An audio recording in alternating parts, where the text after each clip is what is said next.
This knee routine for young athletes can be done with an individual or a team. The only props I'm using are a pad, a slant, and some form of loading, all of which can easily be purchased or found or makeshifted. This does not prevent knee injuries, but it can increase knee ability, which for thousands of adults has already produced life-changing success stories. I'll now list off each step, then explain the context. 200 yards backward, ideally jogging. 20 wall calf raises per side. You could scale down by using 2 legs or by taking breaks and continuing your reps. Then 20 tibialis raises. Standing closer makes it easier. Keep the legs straight, try to hold the top position, pause at the bottom, and don't have your back against the wall, which makes it easier. This is harder. 20 full range of motion split squats per side. Elevating the front foot makes it easier. Your front heel is allowed to lift up on this exercise, but the back knee does not rest on the floor and the chest stays up. 2 sets of 5 Nordic drops, going intentionally light on the first set and then resisting harder on the second set. You can find something immovable or have a partner hold down your heels. Last, slow and low squats. 3 sets of 5 with 5 seconds down each rep. Progression would be from body weight to medicine ball loading, kettlebell or dumbbell loading, to barbell in front and then loading that barbell. Backward is more of a knee exercise than forward, which is great, but is usually overdone relative to backward ability. Well over 10 years ago, I was on painkillers for my knees. I found that dragging a sled backward to exhaustion allowed me to reduce pain while increasing the ability of my knees. I was able to go to the court and my knees didn't hurt the same.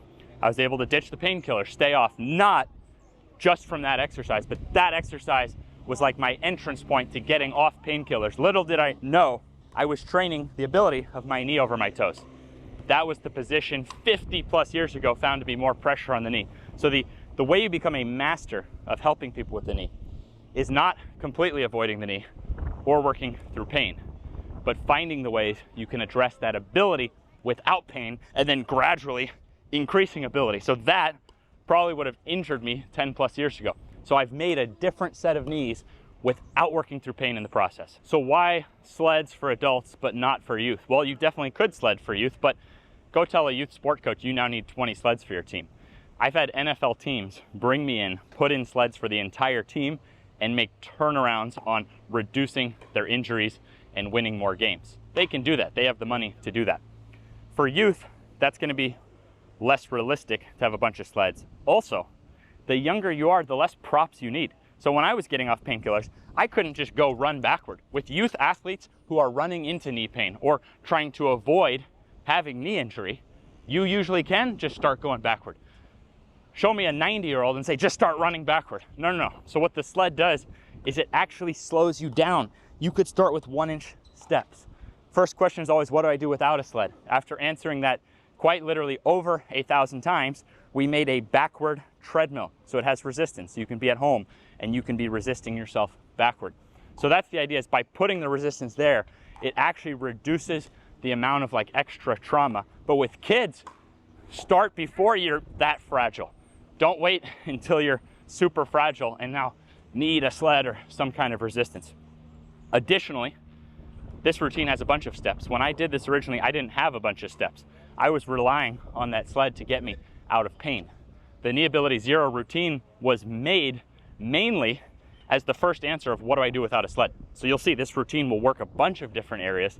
So no, I don't think you need a sled, but I'd rather give you the honest context rather than saying, well, I only use my body, I didn't use any props, and no, I'm gonna tell you exactly what I did.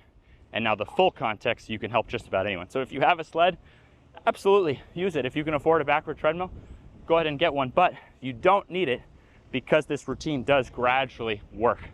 2 athletes being completely equal, but one has more ability in the lower legs, is gonna have, to some degree, a more protected lower body. So when I was initially getting my knees off painkillers, I only had the sled, which actually is a pretty good lower leg exercise too, but I later found that without a sled, by getting more circulation through the feet and the lower legs, it gets just a bit easier to then address the knee. Again, 2 athletes being completely identical, only one is stronger on both sides of the lower leg. Yeah, to some degree, you're gonna be a bit more protected. And it takes but 60 seconds of your routine. The context of this one is, this is the #1 reason I stayed off painkillers. I've been able to be doing these ridiculous demonstrations out here for like a decade now without a knee setback. This exercise gave me a stepping stone to exceptional knee ability. So I was never expecting when I started thinking, well, I got worse knees than everybody else. Why am I so unlucky? I wasn't expecting to now have more capable knees than average. I would go into this CrossFit gym. They'd have all these stackable boxes. I'd put one for the front foot. I'd balance with the other. For kids, you can usually start elevated as I showed, or balancing with something. For adults, you might have to start elevated and assisted. I've done pretty even amounts of just trying to master my body's weights for high reps, totally pain-free, and doing this as a loaded exercise in the gym. I believe strongly in gradually progressive overloading that exercise. Once it gets into the loading, that is where I like to keep the heel down. So someone may start doing this high reps, mastering the body. Now the knee makes a lot of improvements. Now you could start working usually by elevating the front foot and then keeping the heel down, which is now more balance between knee and hip. So it's not that this is bad for the knee or that this is bad for the hip. This just emphasizes this is going to be more knee, which is advantageous because you could have a whole team without weights and you could get more knee emphasis. And again, I want 20 straight, but you may have to take breaks. This gives you a good resting point. So you could rest and then you could go back in for your next rep. The most key point of this by far, never working through pain. What do we want? We want more ability of the knees without pain. That's what we want. We want more pain-free ability. So that's what we're going to train. We're going to train for more pain-free ability. So if we're avoiding the knees, we're not training for more pain-free ability. But if we're working through pain, we're not necessarily training for more pain-free ability. We might be causing too much damage relative to what we can recover from. So once that clicks, it's like, oh, so if I work at a level that doesn't hurt, sure, there's still a recovery process. How, capable your knees are when you're warm is always, for the rest of your life, going to be higher than when you're cold, when you're recovering. But this gives us a good framework that if we find levels without pain and challenge ourselves at those levels, we're going to be able to recover typically. And then as a process of recovering, then the same actions in life now won't hurt as much. And that's what's happened for, it's really so many thousands I haven't been able to keep track. I used to keep track of the exact success stories, and now they're just flooding in from all over the place, all over the world every day. And it's based on people who understand that concept, not who rush into it. So think of this as a long game. I've been doing it over 10 years, and I can say there's just no rush. Get in some degree of effort without pain, and now you're signaling your body to go up. I make this knee mat more for user friendliness of the couch stretch, which you'll see later in this video, but couch cushions work great. So what are we doing here? We're resisting the knee being pried apart. My first knees over toes mentor, who trained over 200 Olympic medalists, called this ability the second ACL. So the ACL, for example, in young female athletes is at epidemic levels of tearing, requiring surgery. And this ability acts similarly to your ACL. So you can't prevent anything. If I drop from something, there's some degree of pressure. Oh, that was easy. I can dunk, I can land. Put me on a skyscraper, I'm dead. It's all degrees of protection. There's no absolute protection. So sports have all kinds of variables. But if you can get stronger in resistance to that, well, to some degree, you're more protected. And that's the point of this routine, is doing something about it rather than just being sheep off the cliffs of these really depressing stats for youth knee injuries. And at the very least, well, all these things, you're going to be more athletic in the process. So I wasn't expecting to dunk a basketball. For me, that represented something really cool.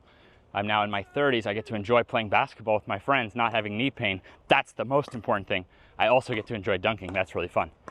If I was a female version of myself, maybe 5'6", I wouldn't be dunking, but I'd be able to enjoy playing basketball without having to worry about my knees.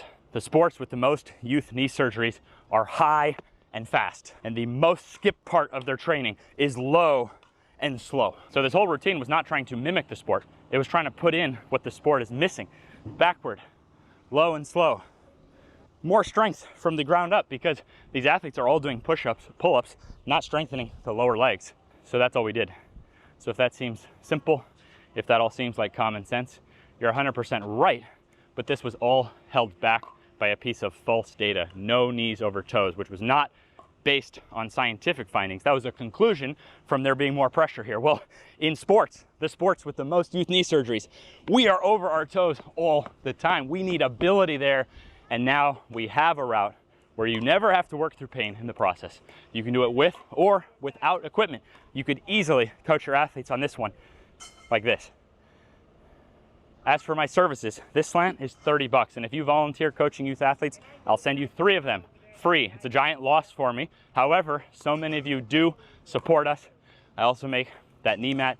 I make that backward treadmill, and for 50 bucks a month, which is still the lowest price I've seen for this, we take the time to coach your form videos. You have every program at your fingertips on an app. You get to ask us any questions. We answer everything under 24 hours. So it's really those of you doing that, getting educated on it, mastering the motions and the forms, who then spread it to other people and supported us so that this can be my job out here during the week filming videos like this. So I'm exceptionally grateful to all of you who have supported at whatever level. That is also why the data is all here, free in a video, so that you can do this at whatever level fits your budget right now. Life has its chapters. Thank you.